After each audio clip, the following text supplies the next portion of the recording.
Okay, fantastic. So I hope everyone can see that. So yeah. So welcome to Ecosulis Careers presentation. So a career in rewilding and paid opportunities within conservation. So an overview of what we're going to go through and look at today and cover. So a little about Ecosulis and our story, our vision as a business moving forward, a look at why we are global experts in rewilding, an overview of rewilding and what that means, the different approaches to rewilding, a look at a keystone species and their role, a visual role in rewilding, and then leading on to a career in rewilding and what you can do to potentially work your way towards this and how you might be able to achieve this moving forward.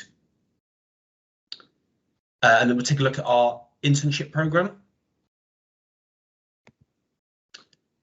paid opportunities in conservation,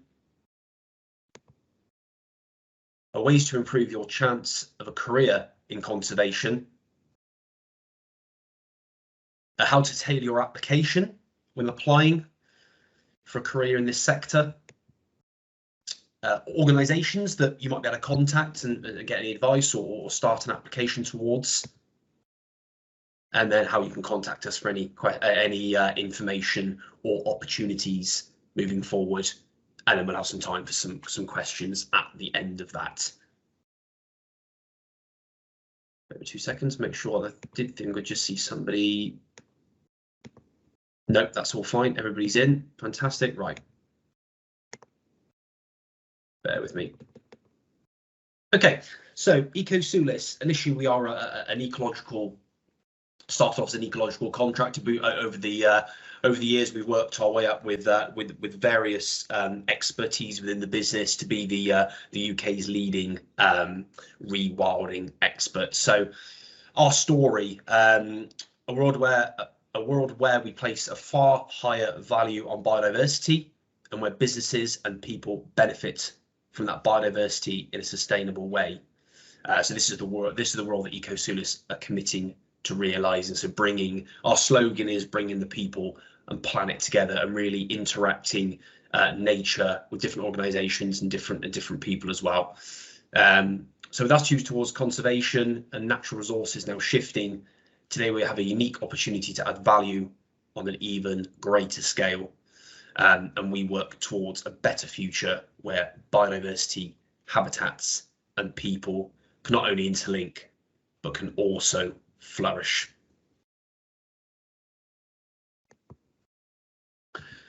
So the vision of our business and kind of where we're looking at to go into the future. So our core target is to, by 2050, we will rewild half the planet. So we're doing some really good work across the UK at the moment with different organisations and different people, and we're branching out nicely across the UK, and there's some really good conversations at the moment happening with organisations in Europe. So hopefully on a far greater scale, we'll be involved with some really good work across the European continent moving forward. Our purpose is to accelerate global rewilding, as just mentioned, and be involved in that in a far greater scale.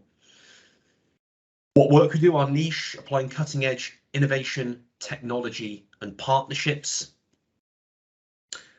And what can Ecosulis guarantee? We will guarantee to make your rewilding ambition reality.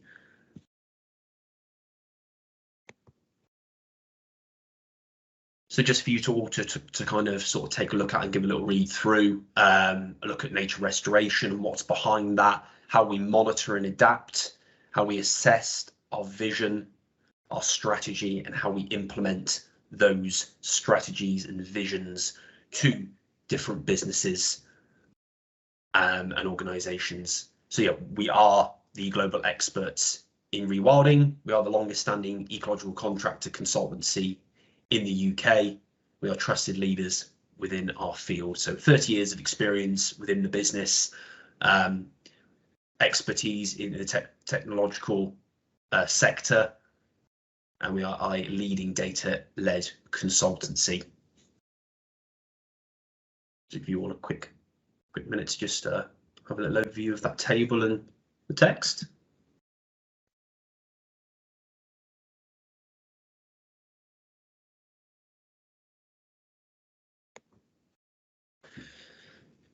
So really, what is rewilding? So rewilding isn't a new phrase. It's a really sort of up and coming positive approach to tackling with climate change and habitat loss and species loss as well. And so this is a real positive phrase within the industry at the moment. Something we are the leading experts on. Something we're really trying to push forward. And really stand out within the sector at the moment. So rewilding is an initiative, an inspirational way of restoring nature. It's about creating the conditions where ecosystems recover and are better able to deliver nature-based solutions to contemporary environmental problems such as climate change and biodiversity. Nature can become an increasingly valuable asset that enables society to transition to a more sustainable existence. So again, that's bringing back to our slogan of bringing people, nature and the planet together, all working as one to be able to achieve this slogan of rewilding and really, push that in a larger scale across not only the UK but across the world. We see it happening on a global scale across the planet.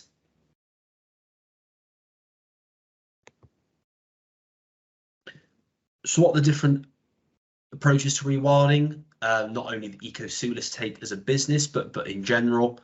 So we have passive rewilding. So what that means is withdrawing human management and allowing nature to go in its own way. So Scotland, for example, are looking to become the first rewilding nation. And a lot of their current habitats, and the reason why they are being able to do this is because a lot of their habitats and areas are being allowed to manage themselves and grow themselves, and there's so many areas that nature has been let to develop and grow in its own way and thrive without human intervention. So it's a really good starting point for the UK.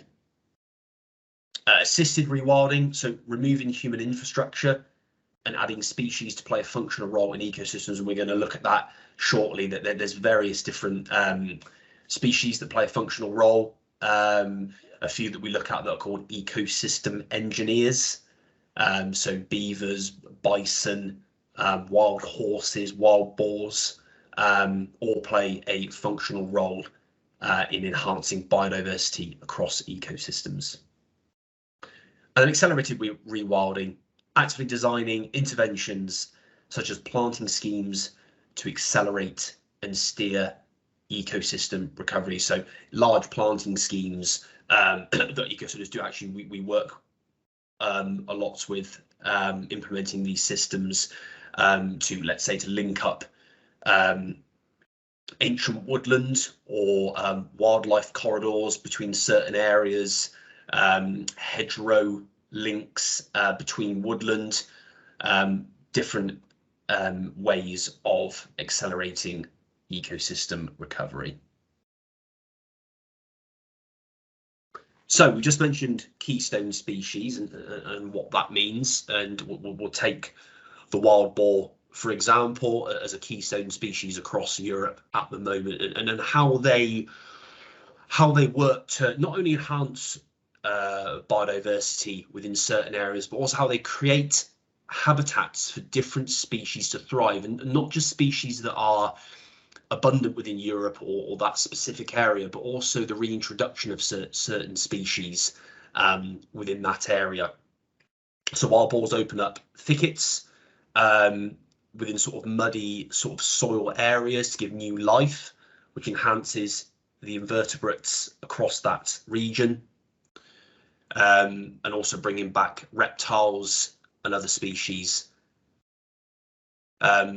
Wild boars also rip open carcasses with their tusks, so sort of decaying carcasses, providing access for other organisms, so ravens and red foxes and black kites that don't generally have the skill set to open up these carcasses. So it's really sort of bringing other species in to offer up different food solutions within that area. Wild boars are also very good at dispersing seeds, which they're also very good woodland creators.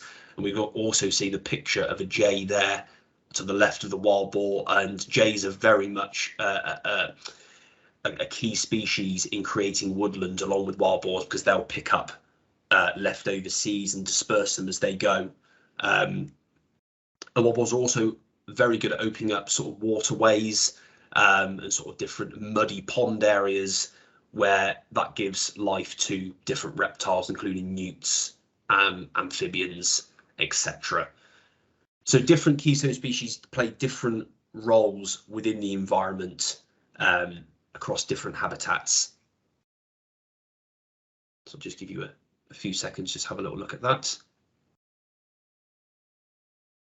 There are some really good examples, by the way, if anybody's interested, on Rewilding Europe's website of keystone species, so wild boars, horses, beavers, water voles. Then there's certain species you wouldn't think would be ecosystem engineers that turn out to play a real pivotal part in biodiversity increase. So it's definitely worth having a look at their website in your spare time and having taken a look at that.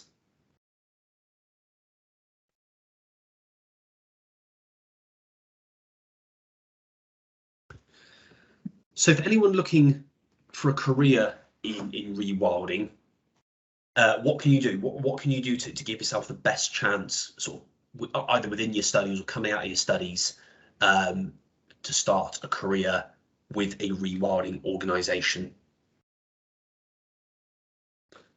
So research and grow your knowledge and an understanding of what rewilding means. We just touched upon there with sort of learning how keystone species play a pivotal part, the different aspects of rewilding, the interlink with human intervention, organisations that people work with in regards to rewilding on a far greater scale. Hold your own visions and ideas of rewilding and what your approach would be to this in the future. So with that, we'll move on to our internship program shortly, but I spoke to a few of you yesterday about our internship program that we have, and we have brought on several rewilding interns over the past 18 months, and they've tailored their applications and to really show not just that they're applying for a career in rewilding, but what they would do, what their ideas are, how they will implement different strategies and their thoughts on rewilding moving forward. That will really put you in a good position. Attend online workshops, lectures and webinars from leading rewilding organisations, including ourselves, Ecosulis, and also Rewilding Europe and Rewilding Britain. They do a lot of online webinars and workshops to kind of give people the opportunity to grow their knowledge and grow their skill set within rewilding, and push this out there as a real important phrase and what that means. You can learn a lot from the different organisations that I've just mentioned. Apply rewilding as a topic within your studies. I did speak to somebody yesterday, and they were implementing that within their dissertation, which was great to see. And one of the ladies who joined us recently as a rewilding intern, she also did a topic within a dissertation on urban rewilding. So if you are looking to sort of get that stepping stone within your application, definitely apply rewilding even as a phrase or as a study or a topic within the work that you're doing. And as we touched upon, learn about keystone species and the role they play within their specific ecosystems.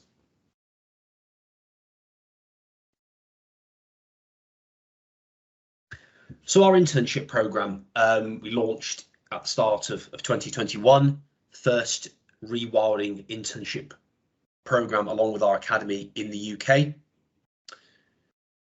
So what are the benefits of our internship program if you are looking to maybe apply with Ecosulis in the future? So you'll get to learn from leading rewilding experts in the UK, not just from within Ecosulis, but from other organisations that you speak to and interlink with. Feet on the ground experience, working with real rewilding projects, so all of our interns get the chance to get out in the field and work with the organisation, work with different partnerships, organisations, different leaders within that field as well. You'll gain connections to global environmental organisations. We've got a really good relationship with Rewilding Britain and Rewilding Europe. So it's great to see that the work they're doing, and there'll be a chance to sort of speak to them and grow your own knowledge as well. The opportunity to help enhance our approach to rewilding on a massive scale, and a paid annual salary. So our internship program, we do bring people in on a 12-month internship program to give people that real chance to sort of to get involved with rewilding at that kind of level, and it gives people a real good chance to grow and gain their skill set and their knowledge. If you thought 3, 4, 5 months is a really short window, 12 months really gives you the opportunity to then go, okay, is this something I want to do? Do I want to stay with Ecosulis? Do I want to enhance my career within rewilding? Gives you a really good chance to sort of grow within yourself.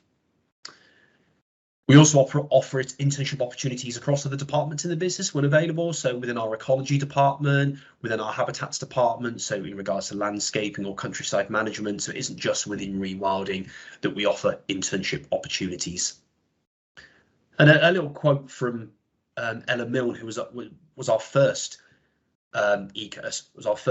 rewilding intern back in early 2021, and now she has joined us on a full-time basis as an ecosystem analysis. So as that rewilding side of the business grows, more opportunities open, we work with more people, and there's more chances there for people to grow into long-term opportunities. So a little quote from her regarding the business: every day we are pushing to do the right thing for the planet, people, the economy, for society. So bringing everybody together.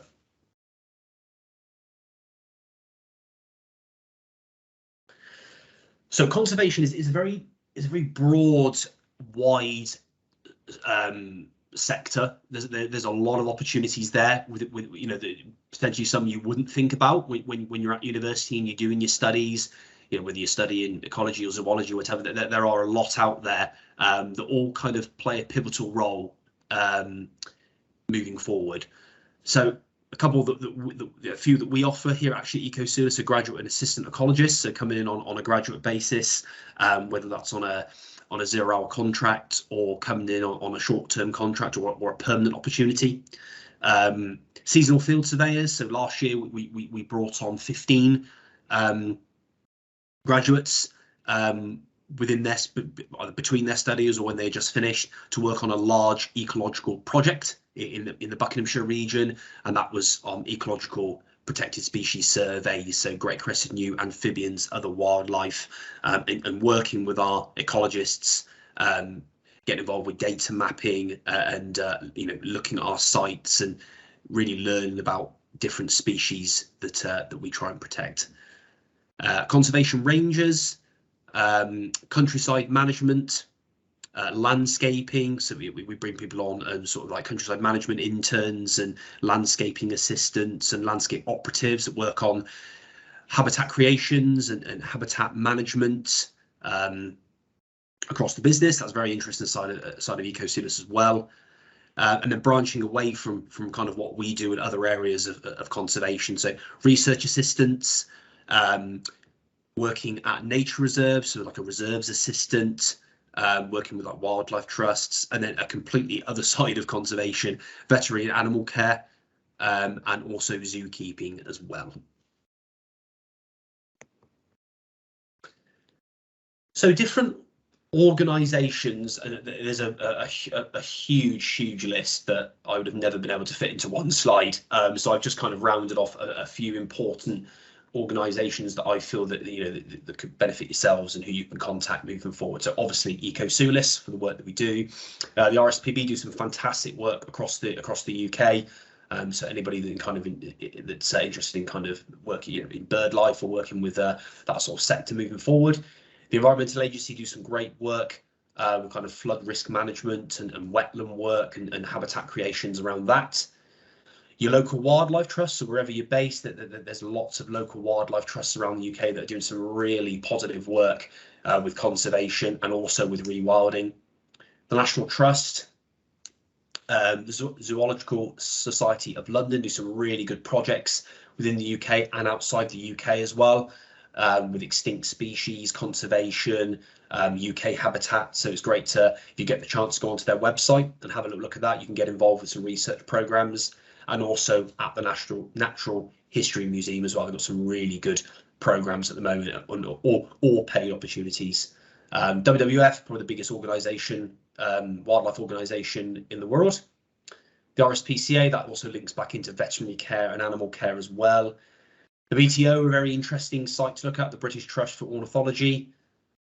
Local zoos to get involved with, obviously that zookeeping side of things, and any other environmental or ecological organisations across the UK.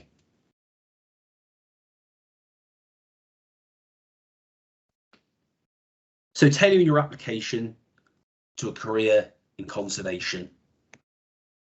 What can you do to achieve this? So completing a bachelor's or a master's in ecology, zoology, wildlife conservation, biological sciences, or related subjects, and I'm not subjecting people who are doing geography or history or humanities or anything like that. If you are doing those subjects, there are other things on top of those subjects that you can do as well. By getting out in the field, volunteering with local wildlife trusts or organisations, that's really going to show your passion for getting out in the field. Sort of getting involved with local conservation work that's going on currently, and a great way to learn and meet different people and grow your own skill set and knowledge from more experienced individuals. Learning more about your UK species and habitats, that's probably the most pivotal one. Really getting out and learning about what are your protected species, what are they, how they interact with the environment. What habitats do you find them within, and the different habitats within the UK landscapes. Attend online workshops, webinars from wildlife organisations. So I certainly know from previous experience that where I'm based in Swindon, that the Wiltshire Wildlife Trust and the Gloucestershire Wildlife Trust do a lot of online workshops and webinars that are free to attend. It really gives a good insight into the work, not only that they're doing, but on a wider scale. Applying your knowledge to your studies, so it's your dissertations, your final project works that you do within your bachelor's or in your master's, talking about conservation as a topic and something around that. Contacting companies like Ecosulis to obtain or advise or suggest. I've spelled that wrong, brilliant. But you get the gist of what I'm trying to say. So yeah, we're a very open organisation. Anybody that's looking to come into to learn more about conservation or how to get into the field, find the right contact and pop over an email or a call. I know certainly a lot of organisations are open to advice or suggestions on how they can help. And show your passion for the field you want to grow in within your career. Tailoring that in your cover letter. That's the people I've seen that have really been successful in getting early roles within conservation or rewilding or ecology. They've really detailed their cover letter on what they've tried to achieve, their passion, their interests, and really sort of broaden that out to really give them a stepping stone when they're trying to apply. And that's really going to be pivotal to an organisation when they're looking to hire for these different types of positions.